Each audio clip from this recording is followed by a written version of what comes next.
Well, hello everybody. It is me, Rashi, for another edition of Parent to Parent. Here I am. I do this by myself, so it gets a little crazy sometimes. So, in light of Thanksgiving and it being Thanksgiving week, whether or not you celebrate, I think a common theme is gratitude. That's the big factor of it all. So, I firmly believe in gratitude and showing gratitude, and especially after becoming a parent, to teach our kids gratitude. And I was reading articles before doing this segment, and they were all saying basically the theme of it was it's harder now than before to teach your kids gratitude because you have social media, you have all these like physical things that they may want. You're seeing say your child's a teenager and they're seeing their friend with this shirt or that purse or this thing and this makeup or whatever, and it's like gratitude comes in different forms. There's a difference between being thankful and gratitude. Gratitude's deeper. I'm not just saying that from my own brain. I actually read it. So one thing that I have started to do, especially with my 6-year-old, is with saying thank you. And one of the things that a therapist had recommended is kind of encouraging them like, hey, your sister just did that and put it away from you. And then him realizing, oh, wow, she did do that. Thank you. I appreciate that. And why you appreciate it. Because a lot of times, like with Halloween, right? You're like, say thank you, say thank you, and it's like, well, okay, thank you. I don't even know why I'm saying it, but I'm just going to say it, kind of thing. So it's about putting the meaning behind all of it. But there are several ways to try to teach your kids gratitude. It's an ongoing process. I think it's also a time for self-reflection because you might not show as much gratitude as you possibly, might need to. I think we can all learn from that because we're all learning from our kids anyway, right? And if you're listening to this, you're wanting to be a better parent, grandparent, aunt, uncle. So I have one of my favorite moms, Megan Clanahan, who I have known since before I became a parent. So she's seen me, parent, non-parent. Let me add her to this thing. Let's see how we do this. There we go. Hi, Megan. Hey, how are you, friends? So so you have two 13-year-olds, right? Two 13-year-olds, boy and a girl, twins. So my own personal science experiment. Yes, your own. All of our children are, right? So tell me, sort of what gratitude has meant to you as you've kind of progressed in life, and then how it's changed once you had kids. Gosh, I think as we get older, I think it's only natural that we are, we're more grateful for the things we have in our lives. There are a lot of things that I took for granted in my 20s, even my early 30s. I'm 40. How old am I? I'm 40. I'm 43 now. And so, but a lot of I was very self-centric, I would say, like in my 20s. We kind of take for granted, what we have, what our parents did for us, what they sacrificed. We did the college thing and it's like, yeah, like money's in the account and then all of a sudden we're adults and it's like, oh, okay. And then for us, like for me, the really big changing point trajectory was we went through Hurricane Katrina. I was 26. We were newly married, maybe just a year and a half married, and we lost everything in Katrina. And so we had to depend on people helping us. What did that look like? For me, it felt like sometimes gratitude when you're getting the help, it feels like a very uncomfortable place sometimes if you're on the receiving end. But from there on out, I would say like 2006, that kind of changed what we were doing to be grateful and how do we show gratitude. And then you bring babies into the mix who, God bless them sometimes. I mean, they're helpless and they can't help just be little selfish people because that's just like inherently they're very like centric little people who are depending on you for all the things. And so, that's been a whole other growth journey to be grateful in the midst of all the chaos, Yes. parenthood, and then also how do I raise them not to be little, you know, selfish minions, if you will. Yes, and it really is difficult because like right now I'm seeing, like Christmas comes around and they have their list and they want this and that and this and that, and it's like, you know, what what are we doing here? Especially last year I was like telling my husband like, the grandparents get for them, which is great, and I understand they want to spoil them, but then it kind of is like, what is the lesson here?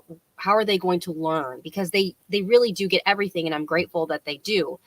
One thing that we started doing this year, which we are going to do every year, is like everything during Saying it Thanksgiving. so it's happening. It's happening. Yeah. So right before Thanksgiving, we are going to go through all the toys, and even if they're new or they're all gently used or some brand new and we have not opened them, then we are going to donate them because other kids need it. So, I mean, and you've probably gone through this where it's on the donation pile and then all of a sudden it's like the best toy ever to them. And I'm like, you haven't played with this the whole year, And so that's one way I've sort of tackled that. But I just wanted to ask you, like, how did you teach your kids about, because they still are like, if they don't get something they want, but they get something else, like, but I wanted this, and I know that's part of just them being kids, but I don't want them to have to, feel the sadness, but then at the same time, I want them to, so that they realize being grateful. Does that make sense? Yeah.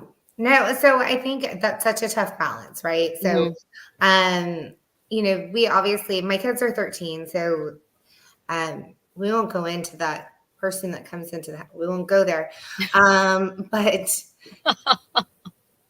think it's kind of tricky.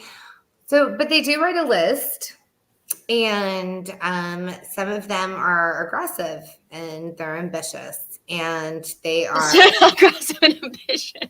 I love the words you're choosing. Well, this is ambitious.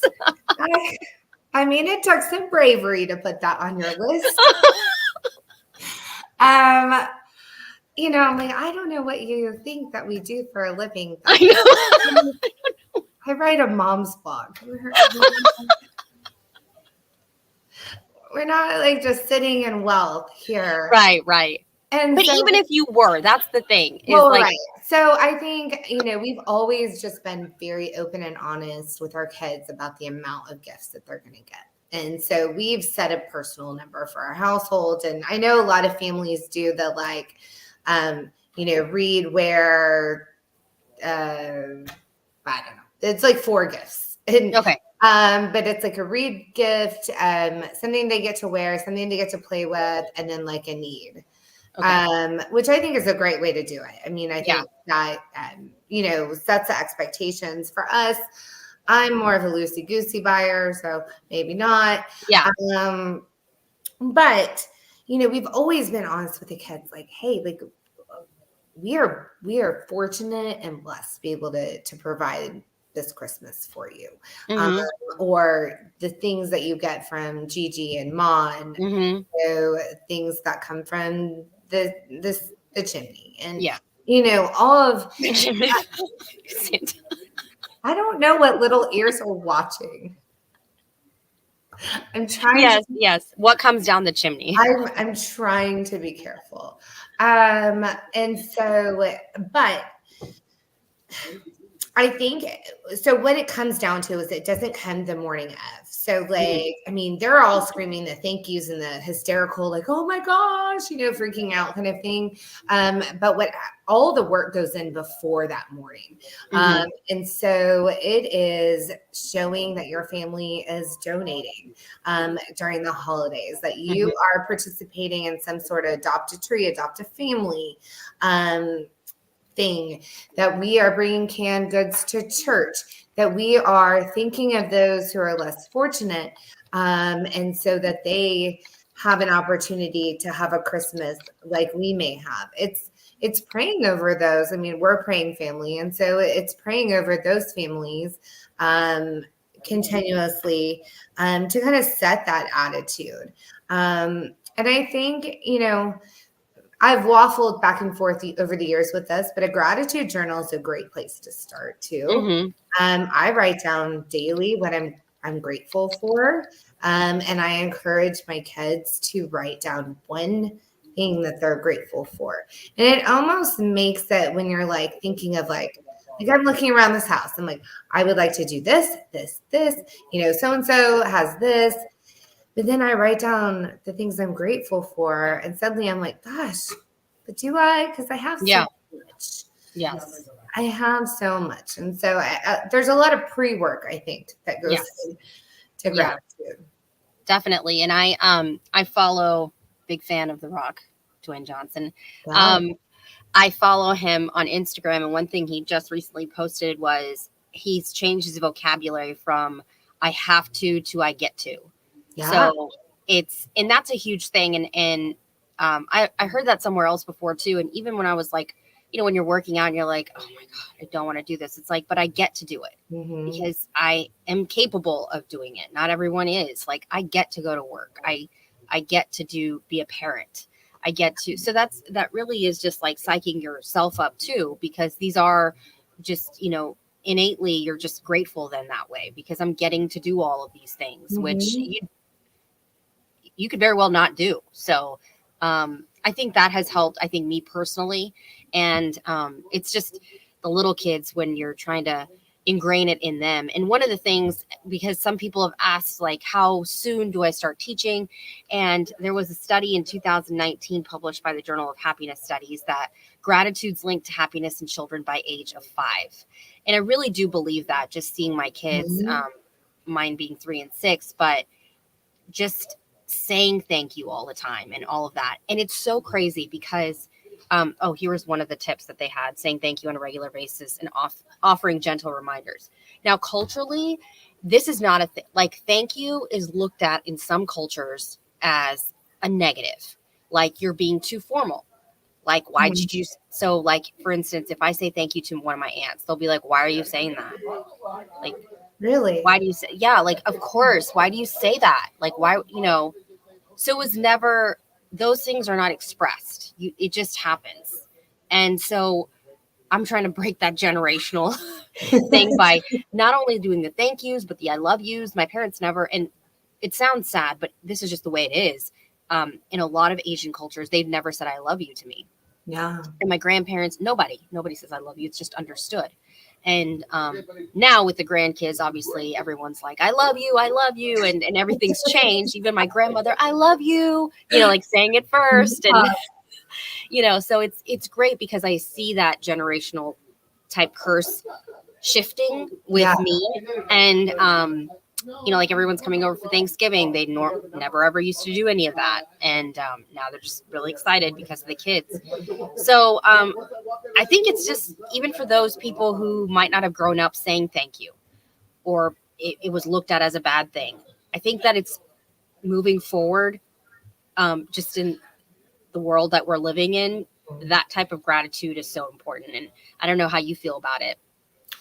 Yeah. So I think what you have said earlier on was, kind of what is the lesson behind saying, thank you. But at the same time, like when our kids are itty bitties, we just have to start with the thank yous and just getting into a habit of saying it. And this is where it's a huge modeling behavior. So, because you can say anything until you're blue in the face, but your kids are going to remember what you've done and what you've said. And so my husband and I would say, I mean, we grew up in the South. Yes, ma'am, no, ma'am. All the I love yous and whatever. So we grew up relatively polite people, but we really went overboard when the twins were toddlers to be like, thank you so much and we would be at Chick-fil-A and they're like cleaning our area where I was like getting a respite. And I'm like, thank you so much. But we do it every single time we're out. And it got to the point, and I'm telling you, like, because you'll do this stuff and you you forget kind of what the point is. You're like, oh my gosh, are they taking any of this in at all? Right. And then one day, I promise you will cry, bawl your eyes out when your kid looks a waitress directly in the face or a server directly in the face and is like, thank you so much for your service today. And you will just be like, my job here is done. And it will happen. I mean, Yeah. it's just repetitiveness. And then as they get older, you can start to have those deeper conversations about like, why do we thank people? Like what, but I mean, and it comes down to the fact, well, you want to be thanked for bringing your clothes to your room. And basically it's their way of saying, I want to be seen for doing something, even if it is just their job. Yeah. Still, I have a job. You have a job. People don't have to say thank you. Right. But it sure is nice when they do and they say thank you. And it's saying, I see you. Right. And I see you doing the extra effort. And you know what? The next time the clothes are going to be even like more packaged together and they might make it into the store. Yes. You know? And so all of that. I think it's such a long game. You're playing for the long game. I similarly saw something on Instagram the other day, and it was talking about for teenagers, like you are playing for this long game of 30-year-olds who can handle their stuff and be like productive members of society. And so everything we're doing now is instilling no pressure for the little adults they're going to become. So right. No, that's such a good point. And I mean, it's like you said, like saying thank you is equivalent to being seen, because sometimes, like, you know, you're even as an adult sitting maybe at a gala or like something, and there's like all these thank yous, and you're like, does this even matter? I'm sure you're in this situation, but I mean, to them it does, and as long as it makes the other person feel good, that's all that matters at the end of the day. And you know, the gratitude journal, I think, is so good. And as soon as one of the things I saw now that my son's able to read and write is like writing thank you notes themselves. And I think that that's such a good thing, because who doesn't like a thank you note, like a handwritten thank you note, you know, like I know we're at the time, just because of convenience, we'll just text or whatever, but I think that that's a great thing. I will share with you this, like my daughter, I was telling her about thank you, whatever. And I had Ryan, my son, give my daughter this princess gift because she like was potty trained and she was really excited about it. And she's like, thank you so much, Ryan. I was just dreaming about this in my crib the other day. She is drama. I can't imagine where she got it from. Though. My gosh. That's wild. Drama, guys. Drama. Yes. The apple didn't fall from the tree. Fall far. Yeah. They say she's like a mini me, I know, but she is like, it's so funny because she thinks she's like 15. Yeah. But so I'll say on not a pushback, but on the thank you note thing. So, I mean, that was definitely something I appreciate so much, getting thank you notes from my adult friends and what have you.